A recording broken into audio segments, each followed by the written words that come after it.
In a nation teetering on the edge of collapse, Hell Week plunges a diverse group of ordinary Americans into a relentless, week-long ordeal of survival and moral quandaries. As society unravels and chaos reigns, they must navigate treacherous alliances, deadly conflicts, and their own inner demons. Every decision, every sacrifice, and every act of bravery becomes a pivotal step in the dark journey, where America's fall sets the stage for a new order, and the emergence of unlikely heroes determined to rebuild what was lost. The old grandfather. Clock in Martin Reed's living room ticked methodically, each sound echoing through the house like a countdown. He stood at his kitchen window, coffee mug in hand, watching the early morning sun cast long shadows across his suburban neighborhood. Something felt different today. Not just the unusual military helicopter formations that had passed overhead before dawn, or the inexplicable cellular outages, but something deeper. A lifetime of intuition, honed through 30 years as an emergency room doctor, told him to pay attention. His phone buzzed with a rare text that had somehow gotten through the spotty service. It was from his daughter Ellie. "Dad, something's happening. Stock market suspended, banks closing, get supplies now." Martin set his mug down, the coffee suddenly bitter in his mouth. The clock ticked. A decision point. He could dismiss this as another false alarm in a world that seemed increasingly full of them. Or he could act. The power flickered once, twice, then steadied. On his kitchen television, a news anchor's voice trembled slightly as she reported unprecedented system failures across multiple infrastructure networks. The scrolling ticker below showed markets in freefall. Martin grabbed his keys. Sometimes survival depended entirely on those first few choices, on recognizing when the ordinary had become extraordinary. On the wall calendar, Monday's date stared back at him. Day 1. Before we jump back in, tell us where you're tuning in from, and if this story touches you, make sure you're subscribed, because tomorrow I've saved something extra special for you. The morning sun cast a deceptive calm over Pine Ridge, a mid-sized town that had always prided itself on being quintessentially American. Martin Reed navigated his aging Subaru through streets that seemed oddly congested for a Monday. Outside the local grocery store, the parking lot overflowed with vehicles, their owners hurrying inside with worried expressions that mirrored his own growing unease. At 63, Martin had seen his share of crises. Natural disasters, financial downturns, even the pandemic that had stressed the hospital where he'd served as emergency director before retiring last year. But this felt different. The signs were subtle yet unmistakable, the way people clutched their phones despite the spotty service, the unusual number of police cruisers patrolling the streets, the hushed conversations that stopped when strangers approached. He found a parking spot far from the entrance and grabbed the reusable bags from his trunk, a habit his late wife Claire had instilled in him. 17 months since cancer took her, and still he heard her practical voice in his head. "Always be prepared, Marty. Not paranoid, just prepared." Inside the store, Martin's medical training kicked in as he assessed the scene, elevated anxiety, evident in hurried movements, the slightly too loud conversations, the overflowing carts. The produce section had already been picked clean of anything that would last more than a few days. A store clerk frantically restocked empty shelves, his young face showing the strain of a shift that had clearly gone off the rails. "Do you know what's happening?" Martin asked the young man, whose name tag read Tyler. Tyler shrugged without making eye contact. "Manager says the distribution center can't get trucks out. Something about fuel shortages and computer systems. We're limiting water and canned goods to 3 per customer now." Hesitated, then added in a lower voice, "My brother's National Guard. They activated his unit last night. No explanation." Martin nodded his thanks and moved methodically through the store, selecting items with the efficiency of someone who had spent a lifetime making quick, critical decisions. Rice, beans, canned proteins, medications, the essentials that could sustain him if things deteriorated further. The lines at the checkout stretched to the back of the store, and he noted the nervous glances toward the entrance each time the automatic doors opened. As he waited, Martin's phone vibrated with a text message from his neighbor, Sarah Alvarez, a high school history teacher whose husband worked for the Department of Energy in the capital. Frank just called from secure line. Said to, "Tell you it's worse than they're saying. Grid vulnerabilities exploited, financial system compromised. Military scrambling, get your backup medications, fill bathtub with water, we're coming home early." Martin felt a chill that had nothing to do with the store's air conditioning. Sarah's husband had access to information few civilians would hear, at least not until it was too late. At the checkout, Martin's credit card was declined twice before the transaction finally went through. The young cashier looked exhausted. "Happening all day," she explained. "Systems keep crashing. Manager says it's nationwide." In the parking lot, Martin observed a tense standoff between two men arguing over a shopping cart. A police officer approached, hand resting casually near his holster. The scene felt like a pressure cooker slowly building steam. Back home, Martin methodically unloaded his supplies. His house, a comfortable two-story colonial that had seen his daughter grow up, his wife pass away, and his own transition into retirement, now felt like a fortress in need of preparation. He filled every available container with water, checked his emergency radio and batteries, and inventoried his medication. The diabetes that had developed in his 50s was well controlled, but insulin required refrigeration. If the power grid failed completely, the afternoon brought the first scheduled rolling blackout, announced via emergency alert to their phones. Television broadcasts were increasingly interrupted by technical difficulties, returning with anchors, who spoke with forced calm about temporary disruptions. By evening, Martin's neighborhood had transformed. Families that normally spent Monday nights behind closed doors were outside, gathering in small clusters on driveways and front lawns. Information had become the most valuable currency. "My sister works at the Federal Reserve in Chicago," said Bill Henderson from 3 doors down. "They sent everyone home after a security breach. Something about compromised financial networks." "My son's flight was grounded in Dallas," added Eleanor Weber, the retired school principal from across the street. "All commercial aviation temporarily suspended. They're calling it a system calibration issue, whatever that means." Martin listened more than he spoke, piecing together the fragments into a troubling mosaic. What emerged was a picture of coordinated disruption across multiple systems: communications, transportation, finance, energy, the kind of scenario that security experts had warned about for years.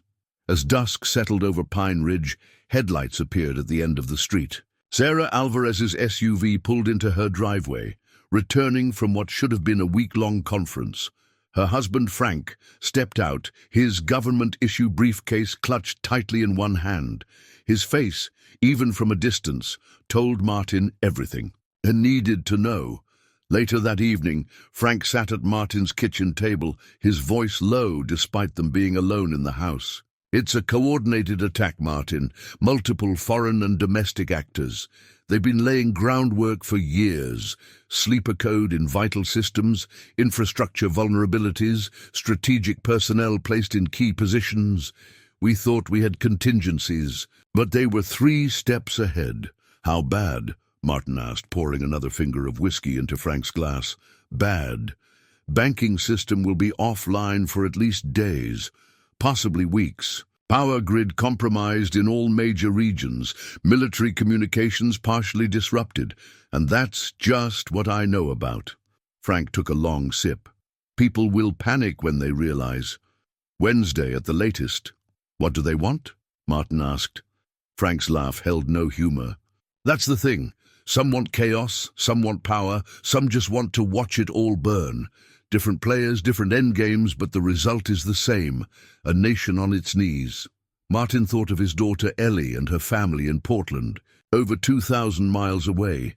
His grandson Max was just 7. He typed out a text to her. "Get out of the city. Come home if you can. If not, find somewhere rural, somewhere defensible. I love you." It showed as delivered, but not read. After Frank left, Martin stood on his back deck looking at the unusually dark sky. The rolling blackouts had eliminated much of the light pollution, revealing stars normally invisible in suburban America. They seemed cold and distant, indifferent to the unfolding crisis below. From somewhere in the neighborhood, he heard glass breaking, followed by raised voices. A car alarm began to wail, its mechanical cry unanswered. Martin went inside and checked the locks on his doors and windows. In the hall closet, behind winter coats and old photo albums, was the gun safe Claire had always disapproved of. He entered the combination and removed the .38 revolver, loading it with steady hands that belied his age. Upstairs in his bedroom, Martin placed the gun in the nightstand drawer and sat on the edge of the bed he'd once shared with Claire. On their wedding picture on the dresser, she smiled with the confidence of someone who believed in happy endings. He wondered what she would make of all this, the impending collapse that seemed both sudden and, in retrospect, inevitable. "One day at a time," she would have said. It had been her mantra through her illness, through raising their daughter, through the everyday challenges that now seemed trivial in comparison to what was coming. Martin lay down fully clothed on top of the covers, knowing sleep would be elusive.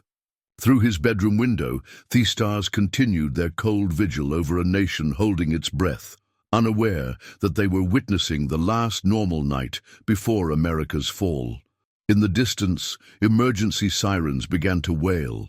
Monday was ending. Tomorrow would bring day 2 of what everyone would soon be calling Hell Week. The world changed at precisely 5:47 a.m. on Tuesday. Martin awoke to the harsh blare of the emergency alert system cutting through his fitful sleep.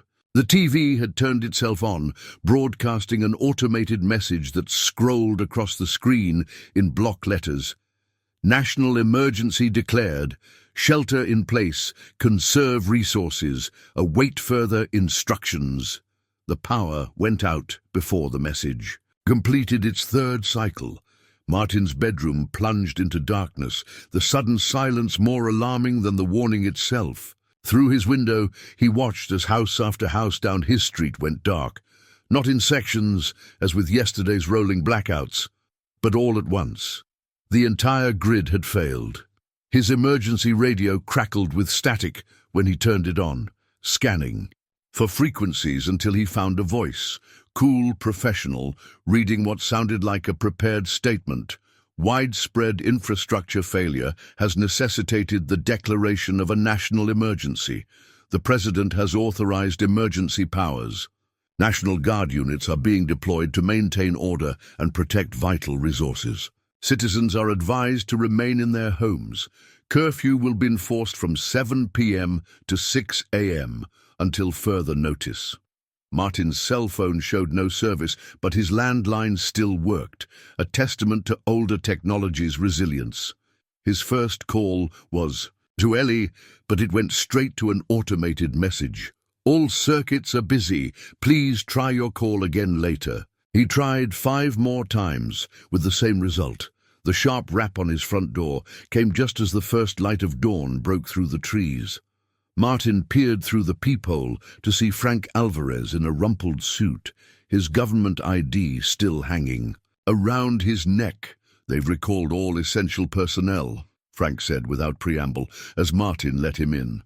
"I've got a seat on a military transport out of Hill Air Force Base in 2 hours. Sarah's staying here." His eyes, bloodshot from what was clearly a sleepless night, darted around the room.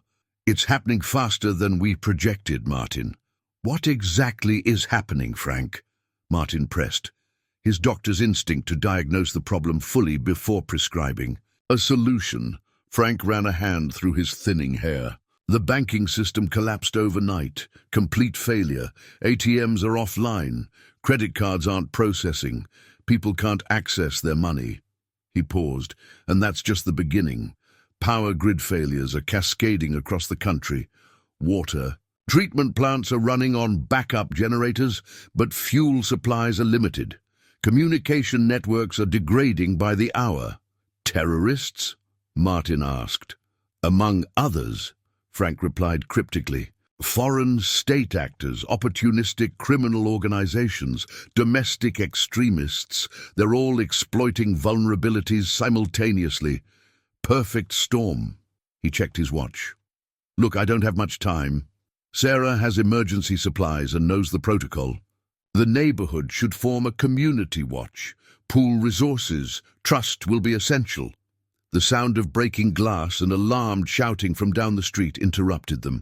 Through the window, Martin saw smoke rising from the direction of the shopping center a half-mile away. It's starting already, Frank said grimly. 48 hours before widespread looting begins. 96 hours before the food riots. That's the model. He gripped Martin's shoulder. Your medical background will be valuable. People will look to you. Be careful who you trust. After Frank left, Martin methodically prepared his home. Covering windows, securing entry points, organizing supplies. The neighborhood seemed to awaken in stages, first with confusion, then with purposeful activity as reality set in. Sarah Alvarez went door to door, organizing an impromptu community meeting in the cul-de-sac. By noon, 38 neighbors had gathered, maintaining an uneasy circle as Sarah explained what little she knew from Frank. The atmosphere was tense but controlled, a testament to the suburban community's inherent organization. We need to inventory our resources, Martin suggested when Sarah finished. Medical supplies, food, water purification, security capabilities. Everyone brings something to the table. Bill Henderson, a retired Marine who'd seemed ordinary in his role as a high school football coach, stepped forward. I'll coordinate security. We'll need 24-hour watches, checkpoints at neighborhood entrances. Eleanor Weber, the former principal, nodded. I'll organize a communal kitchen. Perishables should be consumed first before they spoil. We can use my house as a central location. I have a gas stove that doesn't need electricity. The meeting continued, roles assigned, tasks delegated. Martin noted the natural leaders emerging, but also those who remained silent, watching with calculation or fear. Human nature revealed itself quickly in crisis. Some rose to the occasion, others withdrew. A few looked for angles to exploit. He made mental notes of who fell into which category. The first real challenge came at 3:14 p.m., when a caravan of 3 vehicles turned onto their street. Unfamiliar faces, desperate expressions. The lead car, a dented sedan with out-of-state plates, stopped when Henderson and 2 other men stepped into the road. "We're just looking for my sister," called the driver, a thin man with nervous eyes. "She lives in Pine Crest Apartments." "That's 3 miles north," Henderson replied, his stance casual, but his hand resting near the concealed weapon at his hip. "This is Pine Ridge. You took a wrong turn." The exchange was polite but loaded with unspoken tension. Everyone understood what was happening. Resources were already becoming precious, communities closing ranks. The caravan eventually turned around, but the encounter left a chill in its wake. Invisible boundaries had been drawn. By evening, dark smoke billowed from multiple locations across the city. The distant pop of gunfire carried on the wind. When the sun set, the true impact of the blackout became apparent, an unnatural darkness broken only by occasional flashlights and the orange glow of fires on the horizon. The emergency radio provided fragmentary updates. Looting at the mall, overwhelmed police, a hospital evacuation after backup generators failed. The carefully constructed veneer of civilization was slipping away hour by hour. Inside his home that night, Martin tried the landline. Again. Remarkably, he got through to someone, not Ellie, but his son-in-law Robert. "Can't talk long," Robert's voice crackled through static. "Portland's in chaos. National Guard securing downtown. We're—" The line cut with bursts of interference. "Heading east, toward your—" More static. "Ellie has maps, if phones." The call dropped completely. Martin stared at the silent phone. They were trying to reach him. His family was on the move, navigating a collapsing nation, hoping to find safety in his home. He felt a simultaneous surge of hope and terror. A series of rapid-fire gunshots, much closer than before, snapped him back to the immediate present. Through parted curtains, he saw flashlight beams converging 2 houses down. The neighborhood watch responding to a threat. Tuesday was ending. Whatever remained of normal society was dissolving with each passing hour. The inciting incident, the complete failure of systems Americans had taken for granted for generations, had irreversibly thrust them all into a new reality. Hell Week had truly begun, and survival now depended on adaptation, resources, and alliances that would be tested in ways none of them had ever imagined. As Martin checked his revolver one final time before attempting sleep, he wondered how many would survive to seethe following Monday. Wednesday morning arrived with the acrid smell of smoke. Martin woke before dawn, his body aching from sleeping in short, vigilant intervals. The neighborhood watch had maintained a rotation through the night, and his shift had ended just 3 hours ago. Through his kitchen window, he could see the first grey light, revealing a changed world, one where columns of dark smoke punctuated the horizon, and an eerie silence replaced the normal sounds of commuter traffic. The tap still produced water, though. The pressure had weakened significantly overnight. Martin filled his largest pot and set it to boil on the camp stove he'd retrieved from the garage. A relic from family camping trips when Ellie was young. Purification had become essential. The radio had reported failures at several water treatment facilities. A sharp knock at the back door revealed Sarah Alvarez, her normally neat appearance disheveled from what was clearly another sleepless night. 2 families left during the night. She reported without preamble, accepting the cup of instant coffee Martin offered. The Taylors and the Murphys packed everything they could carry and headed for the interstate. Henderson tried to convince them to stay together, but she trailed off, shaking her head. "People will make their own calculations," Martin said, measuring his words carefully. "Fight or flight, it's hardwired." "Flight might be the wrong choice," Sarah replied grimly. Frank called on the emergency channel last night, made contact through his department's backup system. The highways are deadlocked for miles, people abandoning vehicles, traveling on foot. National Guard has established checkpoints, turning most back. The radio on the counter crackled to life with the hourly update. The announcer's voice, which had maintained professional detachment yesterday, now carried a noticeable edge of strain, confirming reports of armed confrontations at multiple distribution centers. Federal authorities advise citizens to avoid attempting to reach these locations. Resources will be dispersed through designated channels when stabilized. Martial law remains in effect in 17 major metropolitan areas. All citizens are reminded that the mandatory curfew— Martin switched it off. "Designated channels," he repeated skeptically. "They're buying time they don't have." A distant explosion punctuated his words, powerful enough to rattle the windows. They moved to the front porch, where several neighbors had already gathered, looking toward the sound. A massive plume of black smoke rose from the direction of the Ewell Industrial District Fuel Depot, guessed Bill Henderson, binoculars trained on the distant fire that'll burn for days. Eleanor Weber joined them, her thin frame belying the core of steel that had made her an effective principal for 3 decades.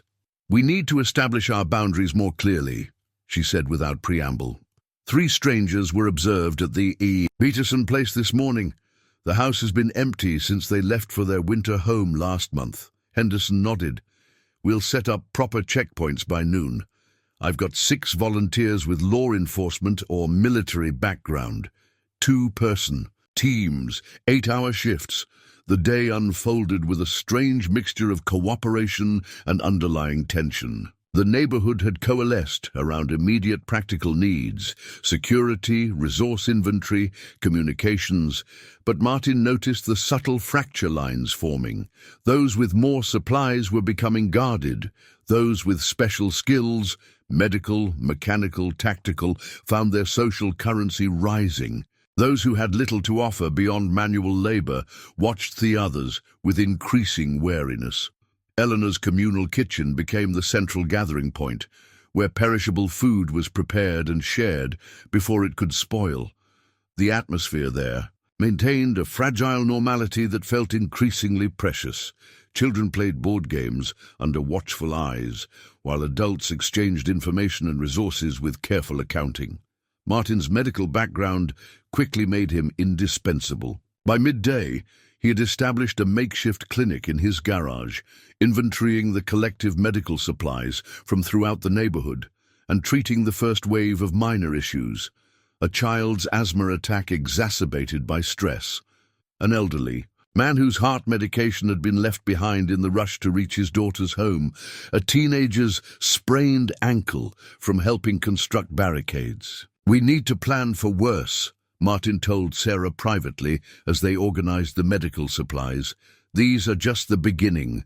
Within days, we'll see infections from contaminated water, malnutrition effects, untreated chronic conditions deteriorating rapidly." "You're thinking like a doctor," Sarah replied, sorting antibiotics into labeled containers. "Start thinking like a survivor." "They're not mutually exclusive," Martin said, but the words felt hollow even to him. Medical ethics assumed a functioning society: resources, infrastructure, rule of law. Each hour that passed eroded those foundations further.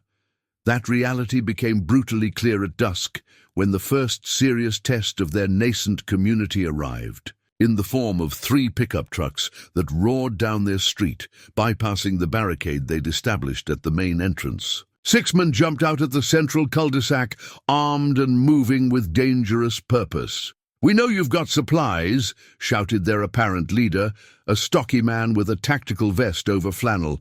"We're taking inventory of all neighborhoods, contributional requirements." Contributional requirements. Henderson stepped forward, his posture relaxed but his eyes hard. Behind him, several neighborhood men had emerged from houses visibly armed. "Under whose authority?" "New Eastern District Emergency Committee," the man replied, his confidence wavering slightly as he registered the organized response. "Established this morning." "Never heard of it," Henderson said flatly. "This neighborhood is self-sufficient and self-governing. We didn't vote to join any district."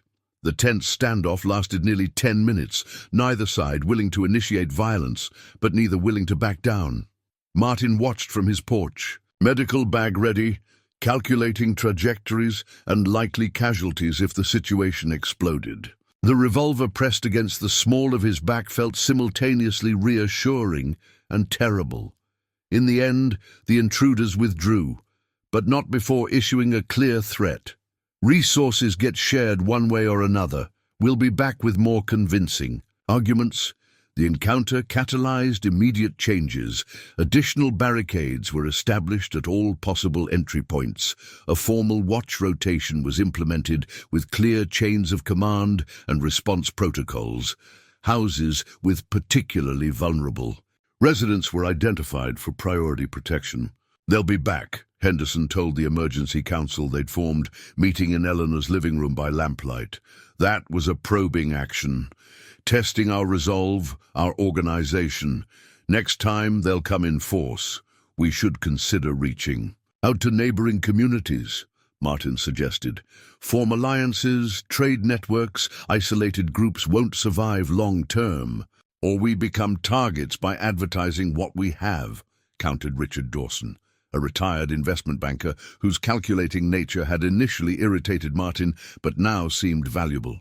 "Information control is essential. We need to know more about others than they know about us." The debate continued well into the night, laying bare the fundamental challenge of their situation: balancing immediate security against long-term sustainability. individual rights against collective necessity. Democracy was inefficient in crisis, but alternatives carried their own dangers. Late that night, attempting to sleep while processing the day's events, Martin was startled by a forgotten sound, thering of his landline phone. He lunged for it, heart pounding. "Dad?" Ellie's voice was distant, breaking with static, but unmistakable. "Ellie, where are you? Are you safe?" The questions tumbled out. "Checkpoint, outside Cheyenne." Her voice faded in and out. Running low on gas, highway blocked at... Static overwhelmed her words before returning. "Traveling with another family. 4 days, if roads..." "Be careful who you trust," Martin urged, knowing the connection could fail any moment. "The situation is deteriorating faster than..." "I know, Dad. We've seen..." More static. "Max asks about you." The line went dead. Martin sat motionless in the darkness, the silent phone still pressed to his ear. His daughter and grandson were out there navigating a collapsing nation, trying to reach him. The personal stakes crystallized his resolve. Looking out his bedroom window at the neighborhood watch, patrolling with flashlights, Martin understood that Wednesday had fundamentally transformed their situation. Monday and Tuesday had been about processing the collapse. Today had forced them to adapt to it, to form new structures, make difficult choices, confront the realities of power and security in a world where old rules no longer applied.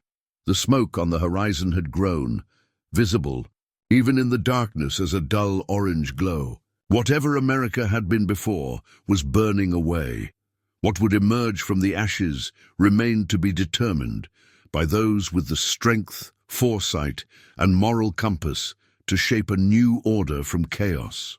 As he finally drifted into exhausted sleep, Martin's last conscious thought was a realization they were only halfway through Hell Week. The worst was yet to come. Thursday brought the rain, a steady, relentless downpour that turned the neighborhood's hastily constructed barricades into sodden barriers and reduced visibility to mere yards.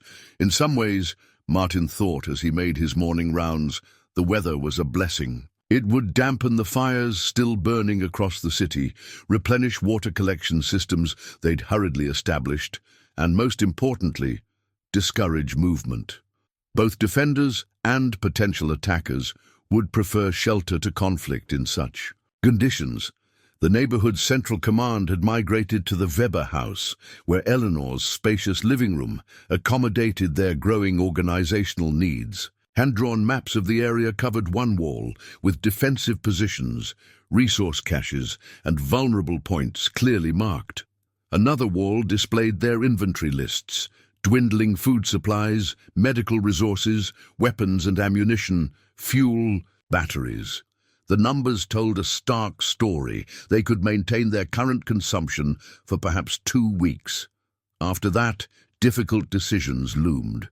"We've established contact with Riverview Heights," Henderson reported to the council gathered. "Around Eleanor's dining table. Similar situation to ours. About 40 households. Organized defense, pooled resources. They're open to coordination." "What do they have that we need? What do we have that they want?" Dawson asked, his investor's mind automatically calculating relative advantage. "They have a doctor, retired surgeon named Patel. 2 nurses too," Henderson replied, "but they're short on security personnel and have fewer firearms.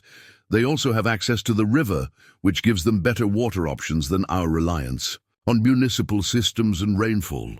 Medical resources for security expertise," Martin mused. "Reasonable trade. But how do we ensure neither side gets exploited?" Sarah Alvarez tapped her fingers on the table. "Start small.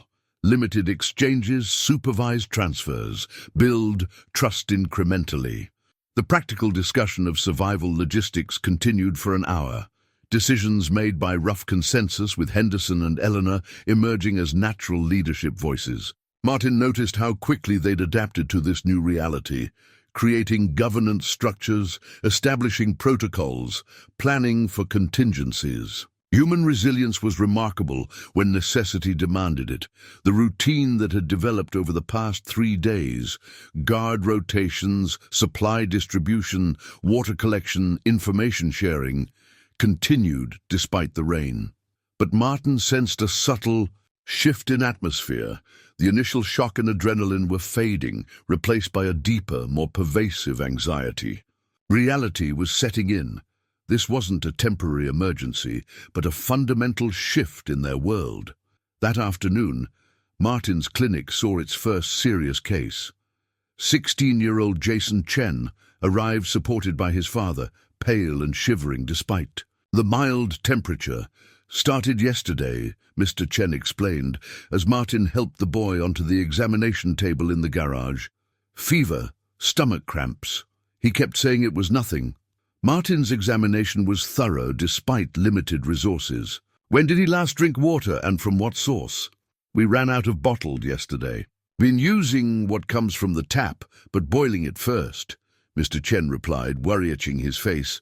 The diagnosis was clear even without laboratory confirmation: bacterial infection, likely from contaminated water. Perhaps the boiling time had been insufficient, or cross-contamination had occurred during handling. "We need antibiotics," Martin said, already reaching for the dwindling supply they'd collected. "And he needs hydration, clean water with electrolytes." He prepared an injection of broad-spectrum antibiotics, knowing they couldn't afford to wait for an ideal medication match. Watch for others with similar symptoms. This could spread quickly. By evening, 2 more cases had appeared. An elderly woman and a middle-aged man, both with the same symptoms. Martin established an isolation area in the Alvarez garage, converting it to a rudimentary ward with 3 cots. Sarah, who had basic first aid training, volunteered to assist. "If this spreads through the neighborhood, we'll be overwhelmed," Martin told the emergency council during their evening meeting. Rain drummed on the roof, providing natural sound security against eavesdroppers. "We need stricter water protocols, better sanitation, and to accelerate our outreach to Riverview Heights for additional medical support." The council had barely begun discussing options when Henderson's radio crackled with an urgent message from the western checkpoint. His expression darkened as he listened. "Large group approaching from the west," he reported, standing abruptly. "Approximately 30 individuals, some visibly armed. They're requesting entry, claiming to have children and elderly with them needing shelter." The room fell silent, the implicit question hanging in the air. What kind of community would they choose to be? "We can't support 30 more people," Dawson said flatly. "Our supplies barely cover those already here." "We can't turn away children in this weather," Eleanor countered, the educator's protective instinct evident in her tone. "Or we could compromise ourselves entirely," Sarah added pragmatically. "We don't know these people, their intentions, their health status, their actual capabilities." Martin's medical training and ethical framework battled with his survivor's instinct. "We should assess them first. Offer limited aid, water, medical attention for any urgent cases. But maintain our perimeter." The debate continued as they moved through the rain toward the western checkpoint, where Henderson's security team had established a covered position from which to negotiate. Through the curtain of rain, Martin could make out the bedraggled group, indeed including several children, their faces pale with exhaustion and fear. Their apparent leader, a tall woman with a military bearing, stood slightly ahead of the others. "We're from Lakeside Apartments," she called, when the neighborhood representatives approached under umbrella cover. "Building caught fire yesterday. We've been moving on foot since then, just looking for temporary shelter until we can reach the sea." "Emergency center they've supposedly established at the community college. That center doesn't exist," Henderson replied. "At least not as a functioning entity. National Guard units abandoned it yesterday, according to our information." The woman's shoulders sagged slightly. "Then we need somewhere to regroup, plan our next steps. We have skills to offer. 2 mechanics, a former combat medic, several with security backgrounds. We're not looking for charity." The negotiation that followed tested the neighborhood council's newly formed governance structures. After 30 tense minutes, they reached a compromise. The group could establish a temporary camp in the park at the neighborhood's edge. 5 representatives could enter the neighborhood proper to coordinate resource sharing and security integration. The rest would remain in the park with mutual observation to ensure compliance. As the arrangements were implemented, Martin examined an elderly man from the newcomers who was showing signs of hypothermia. The combat medic, a woman named Teresa Rodriguez, who had served 2 tours in Afghanistan, assisted with professional efficiency. "You military?" she asked Martin as they worked. "Emergency medicine," he replied. 30 years in trauma centers." She nodded appreciatively. "Good hands to have. You've got waterborne illness starting, right? Saw the isolation area being set up." Martin confirmed, impressed by her observational skills. 3 cases so far. "We've got ciprofloxacin in our supplies," she offered. "Not much, but it might help." The exchange exemplified the complex dynamics of their new reality. Wariness balanced against necessity, self-interest against humanitarian instinct, risk assessment against moral imperative.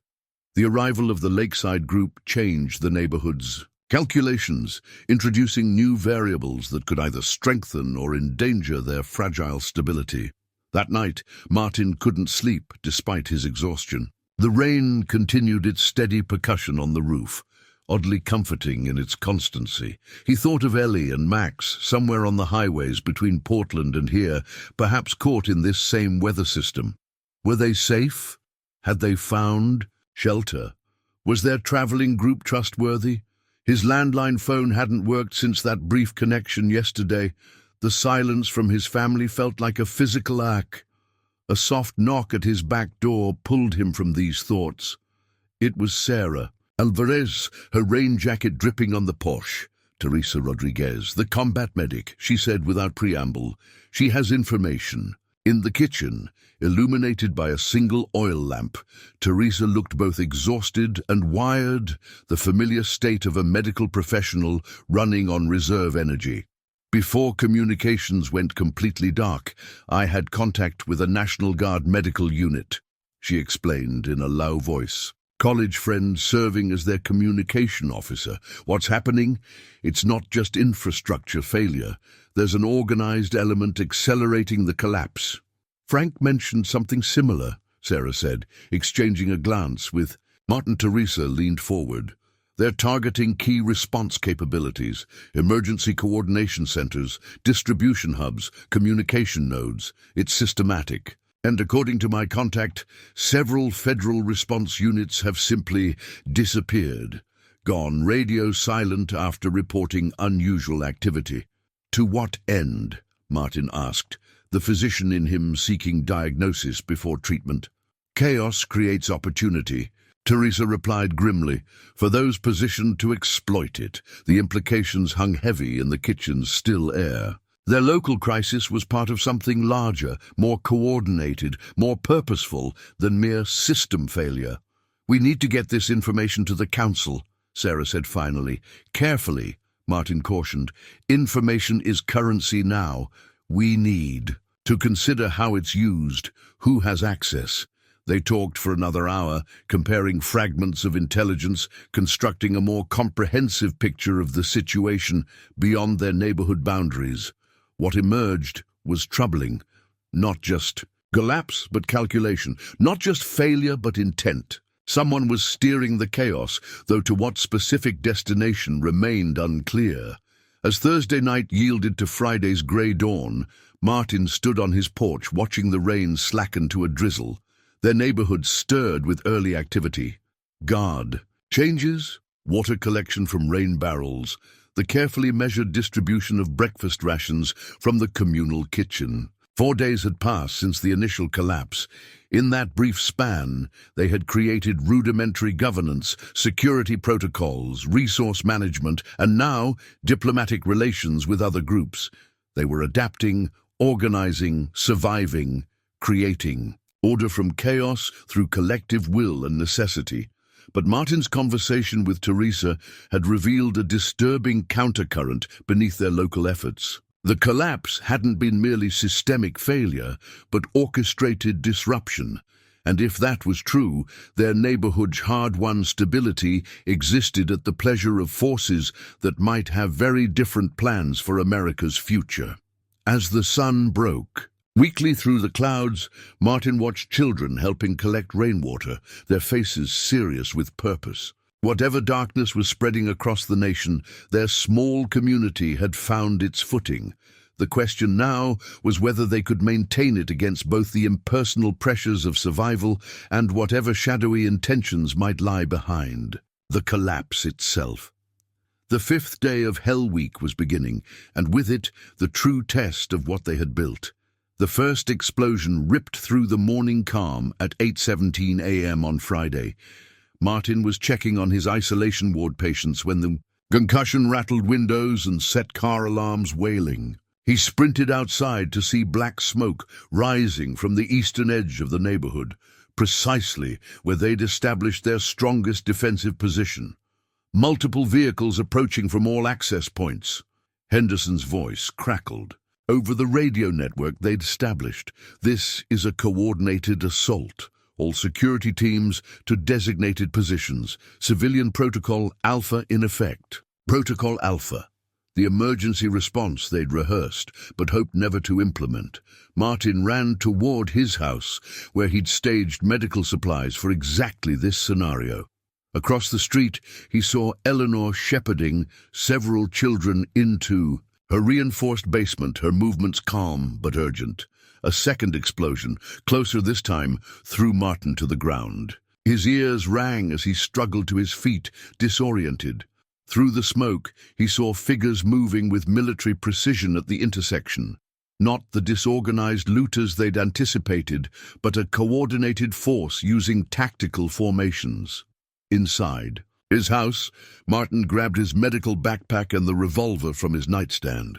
Protocol Alpha designated Eleanor's basement as the civilian shelter and his garage as the medical treatment point. He had just reached his back door when it burst open, revealing Teresa Rodriguez, her face streaked with blood from a scalp wound. "It's not what we thought," she gasped, pulling him away from the windows. "They're not here to loot. They're here for specific people. They have a list." "What? Who's targeting?" "The same people behind the collapse." She cut him off urgently. "They're eliminating potential resistance leaders, community organizers, people with military or government backgrounds, medical personnel, anyone who could help stabilize and rebuild." The pieces clicked together in Martin's mind with horrible clarity. The systematic nature of the national collapse, Frank's cryptic warnings, the missing federal response units. This isn't just opportunistic exploitation of a crisis, he realized aloud. The crisis was engineered to enable the elimination of resistance. Teresa nodded grimly. "Checkmate in 3 moves, 'cause the collapse let communities identify their natural leaders through the response effort, then eliminate those leaders before large-scale organization can occur." The implications were staggering. Martin thought of the neighborhood council they'd formed, how quickly capable people had stepped into leadership roles. They'd effectively identified themselves as targets. Henderson, Eleanor, Sarah, they're all in danger, he said. "We need to warn them." "Already tried." "Communications are being jammed," Teresa replied. "We need to move now. There's a secondary rally point in the storm drainage system. Rodriguez family 3 doors down. They know the access point." The tactical situation deteriorated rapidly as they made their way cautiously through backyards toward the Rodriguez home. The attacking force had penetrated the neighborhood's defenses at multiple points, using superior weaponry and coordination to overwhelm the volunteer security teams. Sporadic gunfire echoed between houses, punctuated by shouted commands and occasional screams. At the Rodriguez residence, they found the family preparing to evacuate through a concealed entrance to the drainage tunnels, a network built decades ago to manage flash floods that now offered an escape route. Carlos Rodriguez, a civil engineer who had helped design the system, led them down into the concrete passages. "Several neighborhoods connect to this network," he explained as they navigated the dimly lit tunnels. We've been using it to communicate with allied communities since yesterday, staying off the streets. You knew this attack was coming? Martin asked, helping an elderly woman from the lakeside group navigate the slippery concrete. Carlos shook his head. Not specifically, but we've seen similar patterns in other areas. Scout teams, then resource demands, finally direct assault if resistance continues. Your neighborhood's organization made you both resilient and a target. The tunnel widened into a junction area where about 20 people had gathered, a mix of faces Martin recognized from both his neighborhood and the lakeside group. Among them, he was relieved to see Sarah Alvarez and Eleanor Weber, the latter, calmly organizing children into a buddy system. Henderson, Martin asked as he reached Sarah. Her expression told him everything. Holding the western checkpoint with 6 others, buying time. Her voice was flat, emotionless, the shock of sudden loss. Teresa says the attackers have a list, Martin explained quietly. They're targeting community leaders specifically. People like you, Eleanor, anyone who's been organizing our response. Sarah absorbed this with a slight nod. Makes sense. Frank warned something like this might happen. Decapitation strategy, he called it. Remove the nodes that could connect communities into larger resistance networks. We need to get to Riverview Heights, Carlos interrupted, consulting a hand-drawn map. They have a more defensible position and had started connecting with other community networks before communications went down. The revelation that parallel organization efforts had been developing beyond their awareness shifted Martin's understanding. Their neighborhood hadn't been unique in its response. Similar adaptations were occurring across the region, perhaps the nation. Natural self-organization in the face of collapse, which explained the calculated assault targeting such efforts. We have wounded who need treatment before they can be moved, Teresa reported, indicating several injured people being tended to in a corner of the junction chamber. I'll help, Martin said, already moving toward them. But we need to keep moving. How far to Riverview Heights? About 2 miles through the tunnels, Carlos replied. Navigable but slow-going with injured and elderly. As Martin treated the wounded, mostly shrapnel injuries and 1 gunshot to the shoulder, he processed the dramatic shift in their situation. In mere hours, they'd gone from a stabilizing community with emerging governance to refugees in underground tunnels. The plot twist in their survival story had been brutal and unexpected. Yet something about Teresa's explanation nagged at him. The strategy she described was sophisticated, requiring extensive resources and planning. Who would benefit from such targeted disruption, and how did she know so much about it? As he finished bandaging the last patient, Martin noticed Teresa in close conversation with a man he didn't recognize, someone who had apparently joined them in the tunnels. Their body language suggested familiarity, and the man passed her what looked like a satellite phone before disappearing down one of the tunnel offshoots. Sarah appeared at his elbow, following his gaze. You noticed too, she murmured. She knows, more than she's sharing. Question is whether that's good or bad for us, Martin replied softly. Only one way to find out. They approached Teresa together, Martin leading with medical practicality. The wounded are stabilized for travel. We should move soon before shock sets in or infections start. Teresa nodded, tucking what was definitely a satellite phone into her jacket. Good. Carlos has scouts checking the route ahead. We move in 15 minutes. That's an impressive piece of technology, Sarah observed casually, gesturing to Teresa's pocket. Haven't seen a working satellite phone since everything went down. A flicker of calculation crossed Teresa's face before she answered. Not all. Communication networks were compromised equally. Some are still operational for the right users. And you're the right user? Martin asked directly. Teresa studied them both for a long moment, then made a decision. Not here, she said quietly. Too many ears. When we reach Riverview Heights, The journey through the tunnels was arduous, damp concrete underfoot, limited lighting from flashlights they carefully rationed, the constant anxiety of pursuit. They moved in a ragged column, stronger members helping the injured or elderly, children in the protected center. Martin found himself beside Eleanor Weber, who maintained her principal's composure despite everything. "I always told my students, that character is revealed in crisis," she said softly as they helped an elderly man over a difficult section. "I never expected such a comprehensive test of the theory." "How are the children holding up?" Martin asked. "Better than most adults," Eleanor replied with grim pride. "Children adapt quickly. They haven't yet learned to cling to the world as it was." 2 hours into their underground exodus, the tunnel system began to slope upward. Carlos confirmed they were approaching Riverview Heights. Scouts returned, reporting the area seemed secure, with organized patrols visible.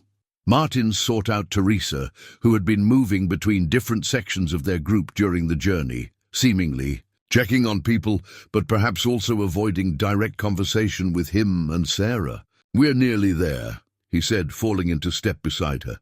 "Time for that explanation." Teresa glanced around before responding in a near whisper. "Not everything is as it appears, Dr. Reed. Some of us have been preparing for this scenario for years." "Which scenario exactly?" Martin pressed. "The collapse or the response to it?" "Both," she admitted. "There are elements within certain government agencies, and outside them, who anticipated this vulnerability. People positioned to monitor, report, and eventually coordinate resistance."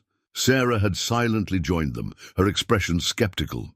"You're saying you're part of some kind of pre-positioned response network?" Teresa's laugh held no humor. "That sounds more organized than the reality. Let's just say some of us received training and equipment for contingencies that our superiors hoped would never materialize." Before they could question her further, a call came from the front of the column. They had reached the exit point. One by one, they emerged into the basement of a church at the edge of Riverview Heights, where armed guards verified their identities before allowing them upstairs. The church had been converted into a command center far more sophisticated than anything they'd established in Pine Ridge. Radio equipment, maps with real-time notations, even a solar-powered computer system occupied what had once been the sanctuary. People moved with purpose, clearly following established protocols and chain of command. They were greeted by a grey-haired woman who introduced herself simply as Director Emerson, and who clearly recognized Teresa immediately. "Rodriguez, status report. Pine Ridge compromised as of U-817 this morning," Teresa replied, her demeanor shifting to formal military bearing, pattern consistent with other decapitation operations. "We extracted 27, including priority. In personnel." She gestured subtly toward Martin, Sarah, and Eleanor. Martin felt a chill that had nothing to do with his damp clothes. Priority personnel. They had been identified, evaluated, and extracted according to some pre-existing protocol he knew nothing about. Director Emerson nodded briskly. "Get them processed and briefed. Full disclosure authorization. We're into Phase 3 now." As Teresa led them to a side room, converted into a processing center, Martin exchanged glances with Sarah. The plot had just twisted again. Whatever Hell Week had started as, it was evolving into something far more complex than mere survival in a collapsing society. They were now apparently part of an organized resistance, one that had anticipated the collapse and had structures in place to respond. The game had changed, the stakes raised, and Martin found himself wondering just who had designated him priority personnel and what they expected him to do next. As the church doors closed behind them, securing them within this unexpected new phase of their journey, Friday afternoon deepened toward evening. The 6th day of Hell Week was proving that the true nature of their ordeal was only beginning to reveal itself. Saturday morning in Riverview Heights revealed a level of organization that stunned Martin. What had appeared from outside as just another neighborhood struggling through the collapse was in fact a carefully structured operation with military-grade security protocols, medical facilities, and communication systems. After a night of fitful sleep on cots in the church basement, Martin, Sarah, and the other Pine Ridge survivors received their official briefing from Director Emerson. The church's fellowship hall had been converted into a briefing room, with detailed maps covering the walls and a solar-powered projector displaying strategic information. What you're about to hear is classified under what remains of national security protocols, Emerson began, her voice carrying the weight of authority despite her civilian appearance. The collapse was not a random systems failure, but a coordinated attack on our national infrastructure, an attack made possible by years of infiltration and preparation. The projector displayed a timeline of cascading failures across multiple systems, much more detailed than anything they had pieced together on their own. Foreign and domestic actors created a perfect storm, Emerson continued. The banking system, compromise, power grid attacks, communication disruption, all precisely sequenced to maximize impact and minimize response capability. Sarah leaned forward, her intelligence background evident in her focused questions. And the secondary operations targeting community leaders, the decapitation strategy? Phase 2, Emerson confirmed grimly. Once they triggered the collapse, they needed to prevent natural reorganization. Communities that establish order quickly become rallying points, take out their leadership, and isolated pockets of survivors become desperate, malleable, easily controlled. Controlled for what purpose? Martin asked, the physician in him still seeking to understand the disease before attempting a cure. Emerson's expression hardened. Territory, resources, power, the old motivations with new methodology. Several factions are competing to fill the vacuum, some foreign-backed, some domestic extremists, some purely opportunistic. What they share is the understanding that whoever controls the recovery controls America's future. She switched the projection to a regional map marked with color-coded zones. We've identified at least 4 major factions operating in this region alone. The Eastern District Group that approached your neighborhood? Mercenaries working for a consortium of former corporate interests. The force that attacked you yesterday? Likely affiliated with the Restoration Front. Religious extremists exploiting the collapse to implement their vision of a purified society. The scale of the conspiracy was breathtaking. What had seemed like chaos revealed itself as calculated strategy. Multiple players making coordinated moves on a national chessboard, with communities like theirs as pawns. And you? Eleanor asked the question that hung in everyone's mind. Where do you fit in this elaborate game? We're what remains of the constitutional chain of succession, Emerson replied, a contingency network established after 9/11, expanded during subsequent administrations. Sleeper cells of military, intelligence, and civilian personnel positioned to maintain continuity of government in worst-case scenarios. Like this one, Sarah murmured. Exactly like this one, Emerson confirmed. We're activating nodes across the country, connecting isolated pockets of resistance and working to secure enough territory to begin rebuilding legitimate governance structures. Martin processed this information through the lens of his own experience, the neighborhood council they'd formed, the alliances they'd begun to establish, the natural human tendency toward order that had emerged even in crisis. Noe understood why such efforts were being systematically targeted. Self-organization threatened whatever new order the various factions hoped to impose. What do you need from us? He asked finally. Integration and expertise, Teresa answered, stepping forward, from where she'd been standing near the wall. Each of you has skills critical to rebuilding. Medical knowledge, organizational capabilities, security experience, educational background. Human capital is our most precious resource now. You've been evaluating us, Eleanor realized aloud, since you arrived with the Lakeside Group. Identifying. Priority personnel for extraction. Teresa didn't deny it. My mission parameters included identifying and securing key individuals before they could be eliminated in Phase 2 operations. The revelation should have felt manipulative, but Martin found himself oddly accepting. They had all been playing roles in a drama whose full script was only now becoming clear. Today you rest, recover, and integrate, Emerson concluded. Tomorrow we begin Phase 3 preparations. Which are? Martin prompted. Counter-offensive, Emerson stated simply. We've been in reactive mode. That changes tomorrow. The briefing concluded, leaving the Pine Ridge survivors to absorb the dramatic expansion of their understanding. They'd entered Hell Week as ordinary citizens in a collapsing nation. They now found themselves recruited into what amounted to a resistance movement in a multi-faction power struggle for America's future. Martin spent the day familiarizing himself with Riverview Heights medical facilities, far more advanced than the makeshift clinic he'd established in his garage. Dr. Patel, the retired surgeon Henderson had mentioned, proved to be not only a skilled physician, but also a key operative in the resistance network, with access to pharmaceutical supplies and equipment that would have been impossible without advanced preparation. We've been staged for this for nearly 3 years, Dr. Patel explained, as he showed Martin their supply cache. Not knowing exactly when or how the collapse would come, but certain that our systems had been compromised beyond easy recovery.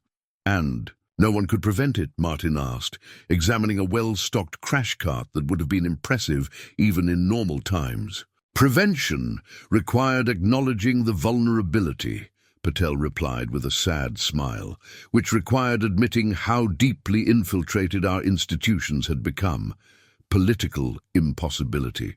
By late afternoon, Martin had integrated his medical expertise into the Riverview Heights operation, establishing protocols for treating the wounded they anticipated receiving as the counter-offensive began. The parallels to his emergency room work were striking.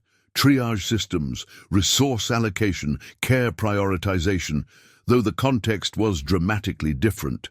He found Sarah in the church's communications center, already applying her intelligence background to analyzing intercepted communications from the various factions operating in the region. They're consolidating territory, she reported, showing him a map with updated control zones, establishing perimeters, securing resources, implementing their own governance structures.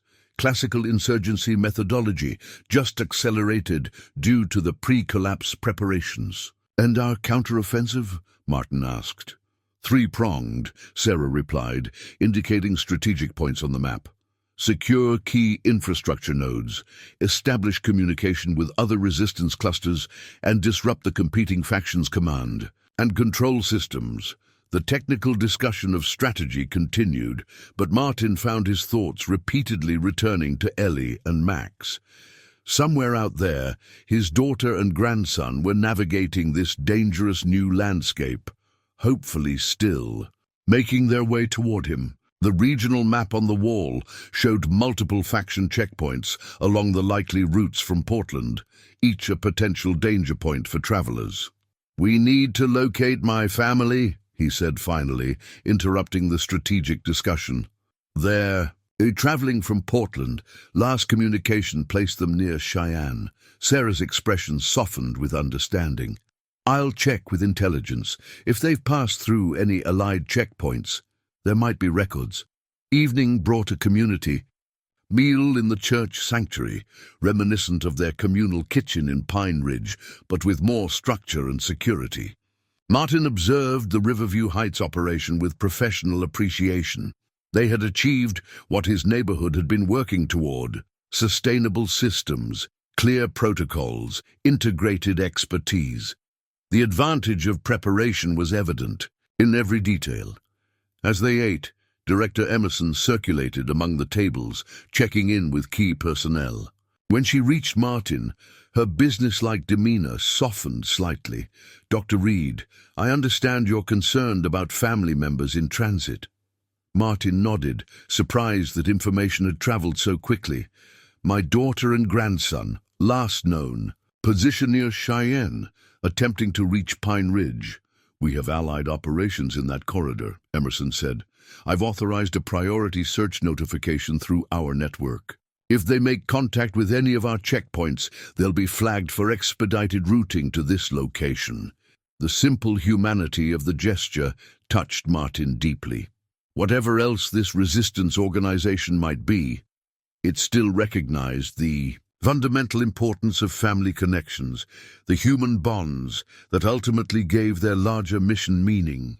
"Thank you," he said simply. Emerson nodded, then lowered her voice. "The counter-offensive begins at 400. We'll need your medical team fully prepared by 0300.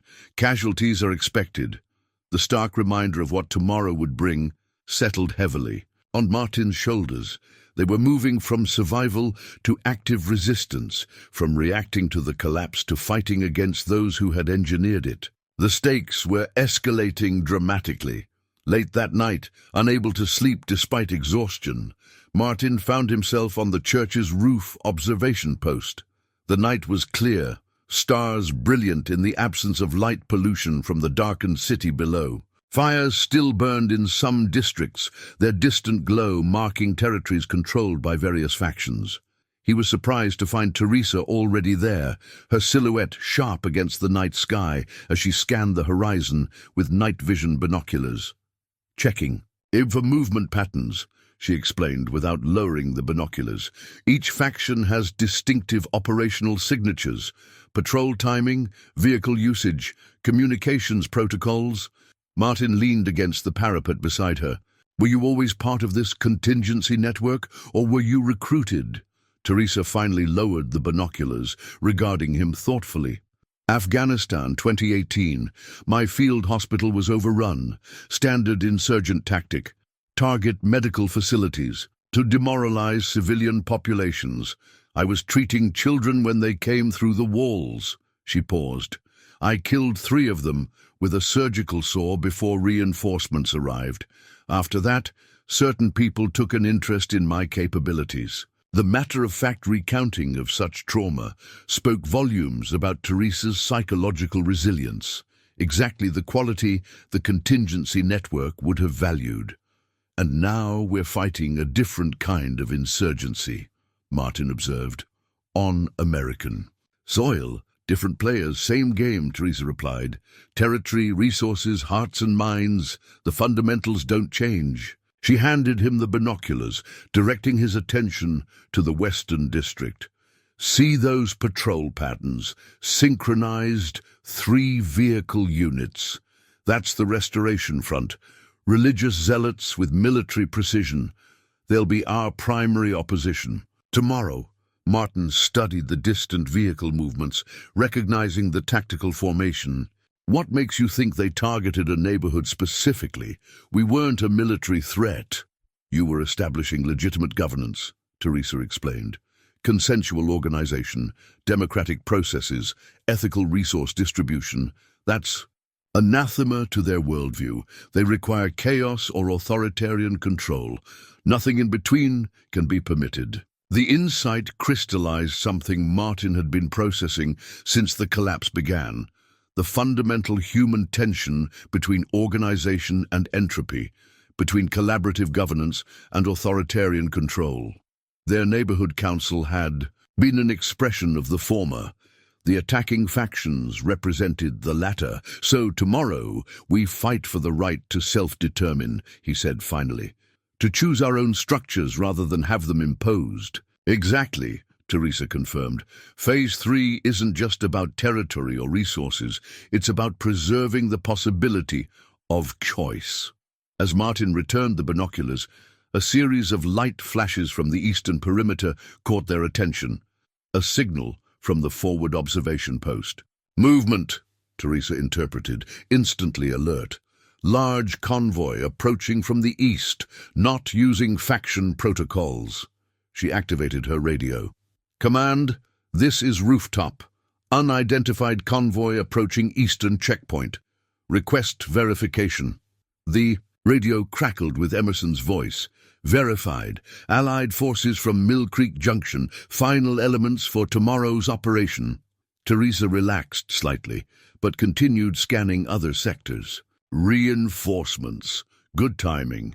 Martin watched the distant headlights approaching, thinking of all the moving pieces converging for tomorrow's action. The counteroffensive represented a dramatic escalation. From survival to resistance, from defense to offense. The human cost would be significant. We should both get some rest, he said finally. Tomorrow will demand everything we have. Teresa nodded, her eyes still on the horizon. 4 hours until Phase 3 begins, the turning point of Hell Week. As Martin descended from the roof, he felt the weight of impending conflict settle upon him. The medical professional who had sworn to do no harm was preparing to support a military operation. The ordinary citizen was becoming a resistance fighter. The father and grandfather was transforming into a soldier in a war for America's future. Saturday night deepened around the Riverview Heights compound as final preparations for the counter-offensive continued. Throughout the complex, people checked equipment, reviewed protocols, and mentally prepared for combat. The calm before the storm had a tangible quality, a collective holding of breath before decisive action. In his assigned quarters, Martin laid out his medical equipment with the same methodical precision he had once used to prepare for difficult surgeries. Each item in its place, each protocol clear in his mind, each possible scenario anticipated. He was ready for whatever morning would bring, but as he finally closed his eyes, seeking the rest his body desperately needed, his thoughts returned to Ellie and Max. Whatever larger struggle was unfolding across the nation, his personal mission remained unchanged. Protect his family, preserve what mattered most, ensure a future worth fighting for. The 6th day of Hell Week was ending. The climactic 7th day approached, a day that would determine not just their personal survival, but the very nature of what might emerge from America's fall. The counteroffensive began in darkness. Martin was already awake and prepping the medical station when the first units moved out at 0400 Sunday morning. Teresa had briefed him on the operations structure. 3 simultaneous thrusts, targeting key infrastructure controlled by the Restoration Front, with the primary objective being the regional communications hub that would allow them to broadcast to surviving civilian populations. Information warfare is as important as territorial control, she had explained during the final briefing. Whoever controls the narrative shapes the recovery. The church sanctuary had been transformed into a command center, with Director Emerson calmly coordinating operations from a central table covered with maps and communication equipment. Martin established his trauma unit in the adjacent fellowship hall, arranging supplies and preparing his volunteer medical team, a mix of professionals like Dr. Patel and trained civilians like Sarah, who had experience as a combat first responder. First casualties expected within 90 minutes, Martin informed his team as they completed setup. Primary triage here, critical cases to the surgical suite in the basement. Remember your protocols and trust your training. The waiting proved more difficult than the work itself. Radio communications from the field teams provided fragmented updates. Alpha team in position. Bravo team encountering resistance. Charlie team securing the objective. Each transmission raising or lowering the tension in the command center. The first wounded arrived at 0547, 3 resistance fighters with varying injuries from the initial engagement. Martin shifted instantly into emergency room mode, assessing, delegating, stabilizing. The familiar rhythm of trauma care narrowed his focus to the immediate. Bleeding controlled, airways secured, pain managed. The larger context of the conflict. faded temporarily against the immediate demands of preserving life. As the morning progressed, the casualty count grew. The counter-offensive was meeting stronger resistance than anticipated, particularly at the communications hub, where the Restoration Front had concentrated their forces. Martin's medical team worked with grim efficiency, their treatment area gradually filling with the wounded. "They knew we were coming," reported one injured fighter as Martin treated a shrapnel wound in her shoulder. "Ambush positions prepared, like they anticipated our exact approach vectors." The information troubled Martin, but he had no time to process its implications as more casualties arrived. By mid-morning, they had received 17 wounded, with 3 critical cases in Dr. Patel's surgical suite. The counteroffensive was exacting a heavy human cost. During a brief lull, Martin sought out Director Emerson in the command center. Her composed exterior showed cracks of concern as she studied updated field reports. "They were prepared for our specific tactical approach," she acknowledged before Martin could even ask. "Suggests intelligence leaks or communications compromise." "Are we aborting the operation?" Martin asked, wiping blood from his hands with a towel. Emerson shook her head. "Shifting to contingency plan Delta. We anticipated potential compromise, one reason we kept compartmentalized planning cells." Martin was about to return to his medical station when alarms sounded throughout the compound. The perimeter had been breached. The Restoration Front had launched a counter-offensive, targeting their base while their forces were deployed in the field. "All non-combat personnel to designated shelter areas," announced the security coordinator over the PA system. "Defense teams to positions, medical to secure the wounded." The sudden shift from offensive to defensive operations created momentary chaos as personnel rushed to new assignments. Martin organized the rapid movement of patients to the reinforced basement level, ensuring critical cases remained connected to life-sustaining equipment during transport. "They're targeting leadership specifically," Sarah reported, as she helped relocate a ventilated patient. "Tactical teams moving building by building through the compound, using captured identification protocols. The decapitation strategy again, the same approach used against their neighborhood, now directed at the resistance leadership." Martin felt a surge of cold anger. The calculated methodology of it, identifying and eliminating those with the skills and authority to organize. Resistance struck him as fundamentally opposed to everything America had once represented. As they secured the last patient in the basement medical area, the sounds of combat grew closer. Automatic weapons fire, the distinctive thump of flashbang grenades, shouted commands. The church's reinforced stone walls provided some protection, but Martin knew it was only a matter of time before the fighting reached them. "We need to move Director Emerson and the command team down here," he told Sarah urgently. "If this is a decapitation operation, they'll target the command center first." Sarah nodded grimly. "I'll get them. Secure this area." As she disappeared up the stairs, Martin quickly organized the available medical personnel to create a defensible position. They moved equipment to form barriers, established clear fields of fire for the 2 armed security personnel assigned to them, and ensured all patients were positioned away from potential entry points. Teresa appeared minutes later, her combat experience evident in her blood-spattered tactical gear and focused demeanor. They breached the north perimeter with vehicle-mounted rams, approximately 30 combatants moving in fire teams of 4. Primary target appears to be the command center. Sarah went to evacuate Emerson and the command team, Martin informed her urgently. Teresa's expression tightened. "Command center communications were compromised 5 minutes ago. No response to emergency protocols." The implication hung in the air. If the command center had fallen, Sarah had walked directly into danger. Martin moved toward the stairs instinctively, but Teresa blocked his path. "You're needed here, Doctor. I'll go." Sarah's my responsibility, Martin insisted, the memory of his neighborhood's fall fresh in his mind. He had lost too many people already. Teresa assessed him quickly, recognizing the resolution in his stance.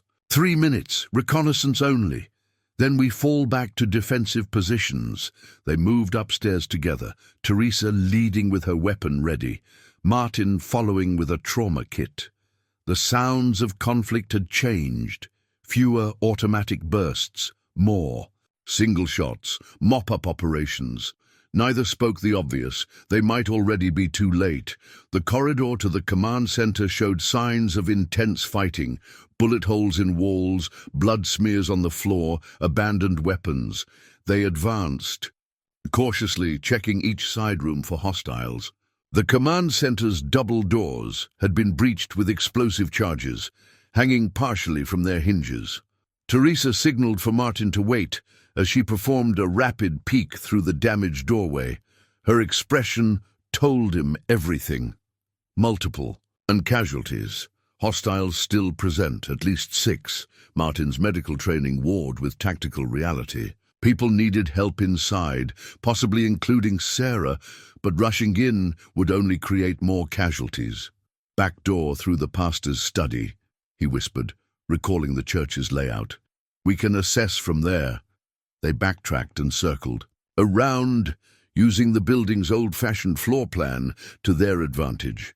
The pastor's study connected to the command center through a small door, partially concealed by bookshelves, a design feature from the church's Prohibition-era construction that had proven useful in their current security setup. Through the partially open door, Martin could see the devastation in the command center. Director Emerson lay motionless near the central table, several other command staff similarly still in defensive positions. Armed men in tactical gear with religious insignia were methodically photographing faces, checking them against what appeared to be target lists. And there was Sarah, alive but wounded, being restrained by 2 operatives while a third questioned her. Blood from a head wound had soaked the left side of her face, but her expression remained defiant. The medical director, where is he? Demanded the questioner, pressing a pistol against Sarah's temple. Reed, Martin Reed. His name is on the priority list. Martin felt a cold shock. They were hunting him specifically, his name on some meticulously prepared list of resistance leaders to be eliminated. The physician who had dedicated his life to saving others was now designated for termination by those reshaping America through calculated violence. Teresa signaled urgently. 3 minutes had passed, and their position would soon be compromised as the enemy completed their sweep of the building. But Martin couldn't leave Sarah to her fate. Not after everything they had survived together. A new sound interrupted the tableau. Distant at first, then rapidly growing louder. Helicopter rotors, multiple aircraft approaching fast. Through the command center's windows, Martin could see searchlights sweeping the compound grounds. The Restoration Front operatives reacted immediately, their leader barking orders. Extraction team inbound, finish the-list priorities, and move to rally point, Charlie.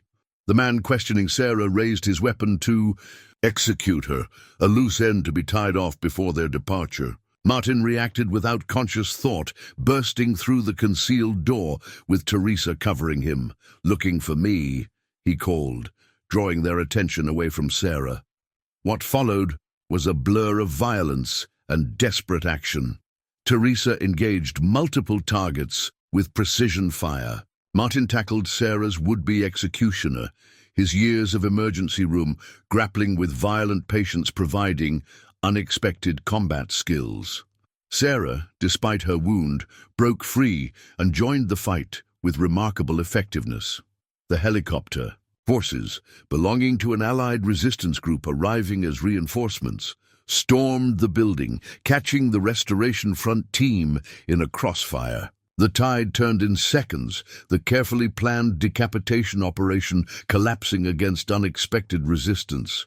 When the gunfire finally ceased, Martin found himself treating the wounded on both sides, his physician's training overriding the adrenaline of combat. Among the Allied forces that had arrived so fortuitously, a field commander approached him with urgent news. "Dr. Reed, we have civilians matching your family's description at our forward operating base. Ellie and Max Reed evacuated from a checkpoint engagement near Rawlins yesterday." The world seemed to stop. After all the chaos, destruction, and darkness of the past week, a beacon of hope emerged. His family had survived the gauntlet of collapse and conflict. They were safe, protected, and, most miraculously, found. "They're alive, you're certain?" Martin's voice cracked with emotion he could no longer contain. "Verified by identification and security protocols," the commander confirmed. "They've been asking for you. Transport can be arranged once we secure this location." The counteroffensive's climactic battle continued around the compound for hours, but its outcome was already determined. The combined resistance forces overwhelmed the Restoration Front's operation, capturing vital intelligence along with prisoners. By mid-afternoon, they had secured not only the Riverview Heights base, but also two of the three original objectives, including the crucial communications hub. In the aftermath, Martin worked alongside Teresa, Sarah, and Dr. Patel, treating wounded from all sides with equal care. Director Emerson had survived her injuries and resumed command from her hospital bed, coordinating with newly arrived Allied leadership to consolidate their gains. "We've broken their momentum," Teresa told Martin as they finally took a break after hours of continuous trauma care. "The intelligence we captured reveals their entire regional command structure. Phase 3 has succeeded beyond projections." Martin nodded wearily, his mind already shifting to the next critical task, reuniting with Ellie and Max. "What happens now? Phase 4? Stabilization and broadcast," Teresa replied. "With the communications hub secure, we can reach surviving civilian populations across 3 states, counter the propaganda, provide accurate information, coordinate relief efforts." She paused. "Begin rebuilding legitimate governance." The sun was setting on Sunday evening, the 7th day of Hell Week, when Martin finally had a moment to process everything that had occurred. He stood on the church's roof, observation post, watching Allied helicopters patrol the secured perimeter. The city beyond showed the scars of collapsed society, darkened districts, damaged infrastructure, evidence of conflict, but also signs of resilience. Some areas had lights again, smoke from communal cooking fires rather than burning buildings. Human adaptation continuing despite everything. Sarah joined him, her head wound properly bandaged now. "The transport's arranged for tomorrow morning. 8 a.m. departure to the forward operating base. You'll see Ellie and Max by noon." Martin nodded, emotion tightening his throat. "Thank you for everything." "We survived together," Sarah replied simply. "That's what matters now, finding those connections that help us rebuild." She gestured toward the city. "Look there and there. Communities reforming, people finding ways forward. It's already happening." Indeed, Martin could see evidence of organization amidst the chaos. Neighborhoods, with coordinated lighting, patrols maintaining security, the human instinct for order asserting itself against entropy. The battle they had fought today wasn't just against a specific faction, but for the very possibility of self-determination, for the right of communities to choose their own structures rather than have authoritarian control imposed upon them. As darkness fell fully on the 7th day, Martin reflected on the journey from Monday morning, when he had first sensed something wrong while drinking coffee in his kitchen, to this moment of hard-won victory. They had survived the inciting incident, adapted through development, weathered the plot twist, and emerged from the climactic confrontation with hope intact. Tomorrow would bring reunion with his family and the beginning of something new. Not a return to what was, but the creation of what could be. America had fallen, yes, but Americans were already building something from the ruins. The question now was what shape that new society would take, a question they had fought for the right to answer themselves. Sunday night deepened around the secure compound. Hell Week was ending. Whatever came next would be a different story altogether. Monday morning dawned clear and bright, the weather offering no hint of the societal upheaval that had unfolded during the past 7 days. Martin stood on the helipad at the edge of the Riverview Heights compound, a small duffel containing his meager possessions slung over his shoulder. The medical crisis had stabilized overnight, with Dr. Patel fully capable of managing the remaining patients. Martin's priority now was crystal clear, reuniting with his family. Sarah approached, her arm in a sling, but otherwise remarkably composed, considering everything she had endured. Transport's ready. Teresa's coming too. She's been assigned to the forward operating base as their new medical coordinator. And you? Martin asked, noting the packed bag at her feet. Communications specialist at the broadcast center, she replied with a small smile. Apparently, my background makes me uniquely qualified to help craft the messaging for surviving communities. The helicopter approached from the east, its distinctive thump-thump growing louder as it descended toward them. Director Emerson had made a brief appearance from her hospital bed to thank them personally and outline the next phases of the resistance operation. Stabilization, communication, connection, and eventually reorganization. The constitutional procedures were being followed as closely as possible under the extraordinary circumstances. 1 week, Martin mused as they watched the helicopter land. Just 7 days since it all began. Hell Week, Sarah agreed, though I suspect that's going to be the name for a lot longer than 7 days in the history books. They boarded the helicopter alongside Teresa and 2 security personnel. As they lifted off, Martin had a panoramic view of what had once been a typical American city, now transformed into a patchwork of darkness and light, destruction and rebuilding, chaos and order. Some areas remained burning or abandoned. Others showed signs of communities reforming, adapting, surviving. The hour-long flight passed in contemplative silence, each passenger processing their individual journey through the collapse. Martin's thoughts centered increasingly on Ellie and Max as they approached the forward operating base, a converted community college campus secured by Allied forces during the early stages of the counter-offensive. Teresa leaned close to be heard over the rotor noise. Your family was part of a civilian group that encountered a Restoration Front checkpoint. Allied forces intervened. There were casualties, but your daughter and grandson were unharmed.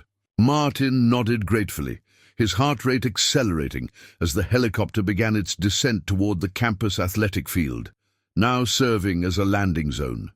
The base below bustled with organized activity, military and civilian personnel moving, with purpose, vehicles being maintained, supply chains functioning, a pocket of restored order in a disordered world. As the skids touched down, Martin saw them, Ellie standing near the edge of the security perimeter, Max's small hand clutched tightly in hers. After 7 days of uncertainty, fear, and desperate hope, his family was just 30 yards away. He was moving before the rotors fully stopped, ignoring protocol and safety procedures in his urgency to reach them. Ellie spotted him simultaneously, her face transforming with recognition and relief. She released Max's hand to cover her mouth in a gesture of overwhelming emotion. Max reacted instantly, breaking free and running toward Martin with the pure, unrestrained joy that only children can express so openly. "Grandpa! Grandpa!" Martin dropped to one knee, catching his grandson in an embrace that erased, if only momentarily, the horrors of the past week. Max's small arms locked around his neck with surprising strength, his voice muffled against Martin's shoulder. "Mum said you'd find us. She said you'd be okay." Ellie reached them seconds later, joining the embrace with tears streaming freely down her face. "Dad! Oh my God, Dad! You're really here!" For several minutes they remained locked together, a small island of family connection amidst the larger currents of societal transformation. Words were unnecessary, inadequate. They had found each other against overwhelming odds, and that miracle deserved to be honored with silent gratitude.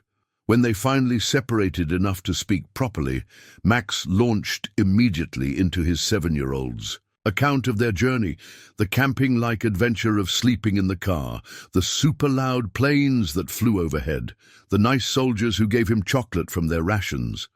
His perspective, uncomplicated by adult understanding of the dangers, was a reminder of children's remarkable resilience. "We lost Robert at a checkpoint outside Laramie," Ellie said quietly to Martin when Max became distracted by a passing military vehicle.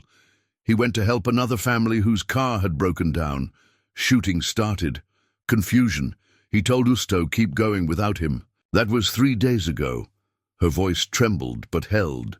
"I don't know if he's alive." Martin embraced his daughter again. "We'll find out. The communications network is being restored. Registration systems for displaced persons are already operational." He didn't offer false hope. They both understood the reality of their situation, but neither would he surrender to despair. "We're the lucky ones, Ellie. We found each other. That's more than many families can say today. Not back to what was before, that's gone, but forward to something potentially stronger." He thought of his neighborhood council, of the Riverview Heights operation, of the natural human tendency toward cooperation and organization he'd witnessed throughout Hell Week. Communities that survive this will have learned crucial lessons about resilience, self-governance, interdependence. "And the people who caused it?" Ellie pressed. "The ones who thought collapsing society would give them control? They miscalculated," Martin replied with quiet certainty. "They understood our technological vulnerabilities, but underestimated our human strengths. The same pattern has repeated everywhere. Initial chaos followed by natural reorganization, people finding each other, forming communities, building connections." He glanced at Max, sleeping peacefully in his claimed territory of the top bunk. "That's what I learned this week, watching my neighborhood transform, seeing how quickly people adapted. Systems can collapse, but the human capacity for cooperative organization is remarkably persistent." Ellie leaned against her father's shoulder, a gesture reminiscent of her childhood. "I was so afraid we wouldn't find you, that we'd reach Pine Ridge and discover everything was gone." "Part of me never left that emergency room," Martin admitted. "The part that learned to focus entirely on what can be done right now, with what's available for the people who need help most urgently. Prioritize, act, adjust, move forward." He smiled slightly. "Turns out those skills transfer remarkably well to apocalyptic scenarios." They talked late into the night, sharing their separate journeys through Hell Week. Ellie's harrowing escape from Portland with Robert and Max, the challenges they'd faced on the highways, the communities that had helped or hindered them, the loss of Robert at the checkpoint. Martin's experience organizing Pine Ridge, establishing the clinic, encountering Teresa, discovering the resistance network. Each story a thread in the larger tapestry of America's fall and nascent recovery. The next morning brought new developments. Registration systems had located Robert, alive, though injured, at a medical facility 50 miles away.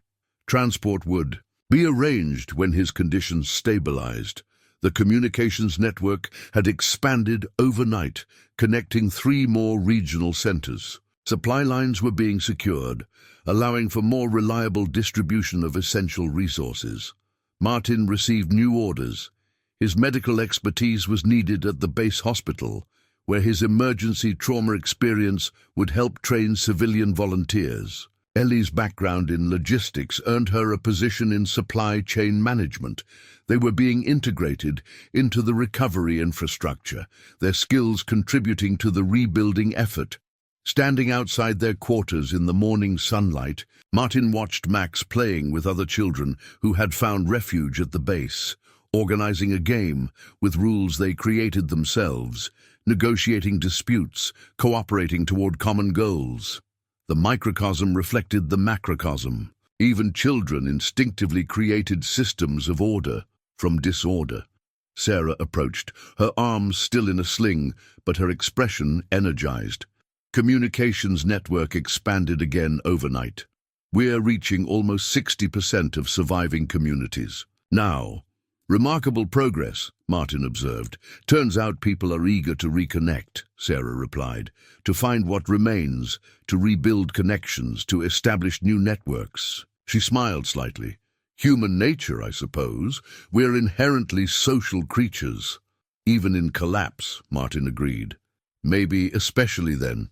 They stood together, watching the base's organized activity, the visible evidence of recovery beginning. Hell Week had ended. A new chapter was starting, one with its own challenges and uncertainties, but also with hard-won wisdom and resilience that would shape whatever emerged from America's fall. One day at a time, Martin murmured, echoing Claire's old mantra. It had guided him through her illness, through raising their daughter, and now through the collapse of civilization itself. The time frame might change, but the wisdom remained constant. Focus on what can be done today, with what's available, for those who need it most. It had been enough to survive Hell Week. It would be enough to begin rebuilding what had been lost, not identical to what was before, but perhaps, in some fundamental ways, stronger.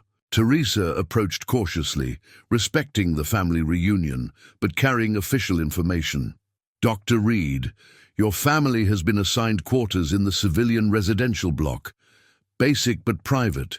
They've authorized immediate integration rather than standard processing, since you're classified essential personnel.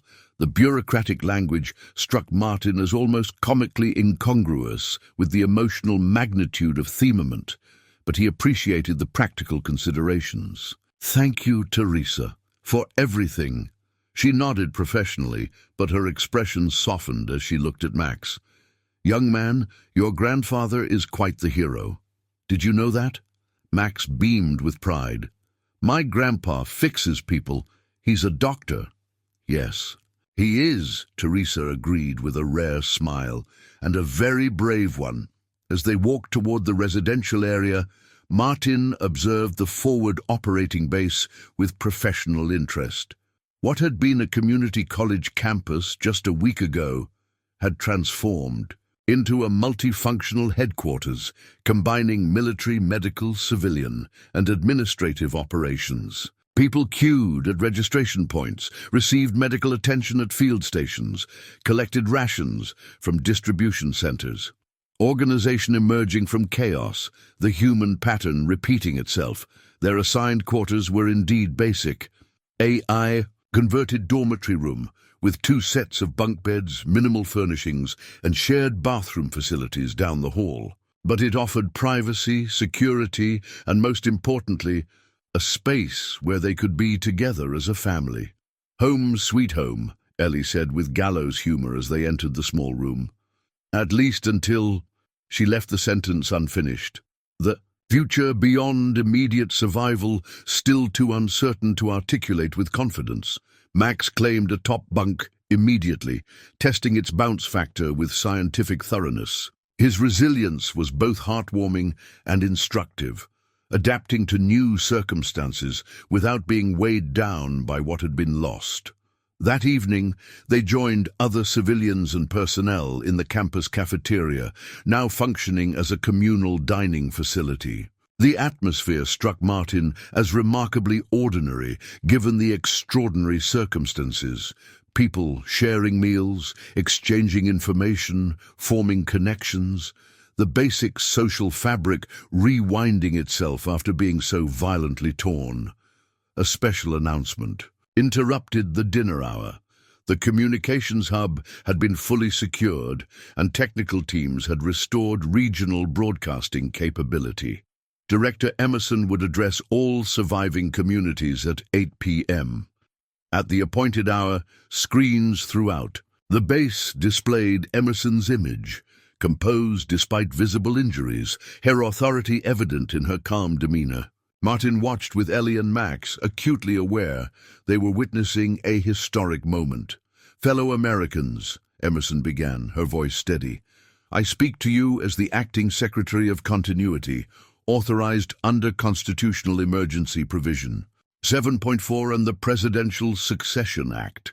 7 days ago, our nation experienced a coordinated attack on our fundamental systems and infrastructure, an attack designed to collapse our society and create a vacuum for authoritarian control." She detailed the basic facts of the collapse and the emerging understanding of the forces behind it, both foreign and domestic, without overwhelming her audience with technical specifics. She acknowledged the tremendous suffering, loss, and disruption experienced by all citizens, honoring their grief while offering context. "But America is not merely its systems or its infrastructure," Emerson continued, her voice strengthening. "America is its people and the principles that unite us. Even as orchestrated chaos has sought to divide us, communities across this nation have demonstrated remarkable resilience, cooperation, and commitment to our foundational values." She outlined the immediate priorities: securing essential services, establishing safe zones, reconnecting communication networks, distributing critical supplies, and protecting civilian populations from predatory elements exploiting the collapse. "This will not be a quick recovery," she acknowledged candidly. "The path forward requires patience, sacrifice, and collective effort. But make no mistake, we will recover.